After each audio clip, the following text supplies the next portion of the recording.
Buone stelle da Radio.0, la miglior radio del Friuli Venezia Giulia. Ciao amici dell'oroscopo, buongiorno, ben ritrovati in questo mercoledì. Come procede la vostra settimana? Tutto bene? Noi siamo pronti ad andarlo a scoprire subito, anche perché ritorniamo con le novità dell'oroscopo con Radio.0 insieme a me, Maria, pronta ad accompagnarvi anche oggi a scoprire un po' come andrà la giornata, quindi non perdiamoci in chiacchiere, partiamo subito. Ariete, eccoci subito da voi. Si parte già bene, sprizzate energie e buon umore grazie alla luna, quindi programmi di viaggio a brevissima scadenza, confidenze affettuose con la persona del cuore, fortuna in affari, studi e spostamenti. Diciamo che proprio procede bene. Serata improvvisata la vostra, in più con vecchi amici tra chiacchiere e risate. Toro, per voi si procede tra alti e bassi, il denaro e la sua gestione vi danno fin troppi pensieri, specialmente se come oggi vi tocca mettere mano al portafogli per uscite non programmate. Avete una gran voglia di amore, non mancheranno comunque le occasioni per soddisfare il vostro desiderio, continuate così.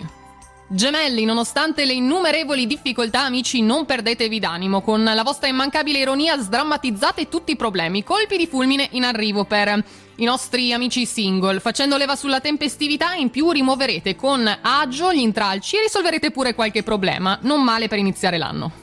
Cancro, voi avete bisogno di chiarezza, soprattutto con conoscenti e con coloro che bazzicano l'ambiente lavorativo. C'è pericolo di arrivare ai ferri corti con qualcuno che non sente proprio ragioni, ma per questo non potete fare veramente nulla. Particolare cura nei rapporti amicali, invece. Piccole incomprensioni sono in agguato. Esprimete le vostre esigenze, così potete parlarne apertamente.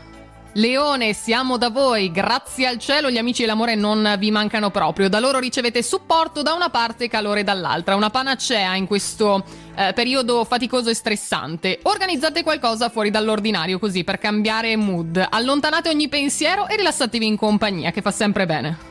Per i nostri vergine, o almeno per molti, c'è la professione che interferisce sul rapporto sentimentale. Uscendo dall'ufficio, quindi staccate la spina, amici, e lasciate i problemi fuori dalla porta di casa. Cercate di separare le due cose. Progetti ambiziosi richiedono il vostro impegno, ma alla fine ripagano, tranquilli, ci arriverete. Rendetevi disponibili invece per un'attività di gruppo. Bilancia, mercoledì fervido di idee, occasioni di cambiamento che favoriscono la nascita di nuovi progetti e creano occasioni per viaggiare, un sogno che avete già nel cassetto da un po'. Il legame di coppia dall'altra parte mostra qualche strappo qua e là, ma il dialogo agisce efficacemente da collante. Parola d'ordine, comunicare.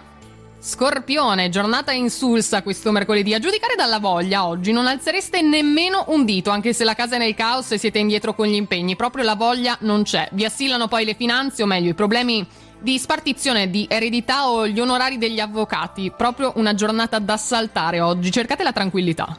Sagittario, la vostra ordinaria routine, quella che piace a voi, sarà condita oggi di malintesi con i colleghi, una gran mole di lavoro e la certezza però che con il sorriso tutto diventa più lieve, quindi utilizzate al meglio questo consiglio. Una battuta di spirito di un collaboratore in più va presa per quello che è, mi raccomando, non cercate significati reconditi perché non avrebbe senso. E siamo dai nostri Capricorno, piuttosto stanchi voi oggi, amici, quasi a corto di energia. Sul lavoro fate solo atto di presenza, ci siete, ma non ci fate, insomma. La testa è diretta verso altri lidi e la scrivania ingombra di scartoffie, cosa normale comunque all'inizio dell'anno. La vostra cordialità potrebbe essere fraintesa da un collega che prova un certo interesse per voi. Fate molta attenzione a come usate le parole. Acquario, fase produttiva per chi opera nel commercio. Guadagnerete forse un po' poco, ma otterrete tanta soddisfazione ai nuovi clienti. Comunque non male. Fascino malandrino il vostro, soprattutto per gli amici single. Felici invece in coppia, anche se il partner è lontano. Tra messaggi e chat siete in contatto diretto per tutto il giorno. Tenete tutto sotto controllo. Chiudiamo ancora con i nostri pesci, accompagnati dalla luna nei gemelli. Favorirà momenti di confusione, alimentando la percezione di un senso di inadeguatezza nelle situazioni in cui vi troverete, non solo oggi, ma anche nei prossimi giorni. Quindi cercate di prendere tutto con le pinze. I problemi vi sembreranno più grandi di quanto lo siano in realtà, quindi rilassatevi, cambiate spirito, fate un bel respiro e guardate il bicchiere sempre mezzo pieno. E tutto quindi, amici, per il nostro oroscopo del giorno. Grazie per essere stati anche oggi con noi, ma noi ci ritroviamo già domani. Siamo già sguardo puntato al futuro. Un saluto a tutti, una buona giornata, un buon mercoledì e buona fortuna. Radio.0, la miglior radio del Friuli Venezia Giulia. Radio.0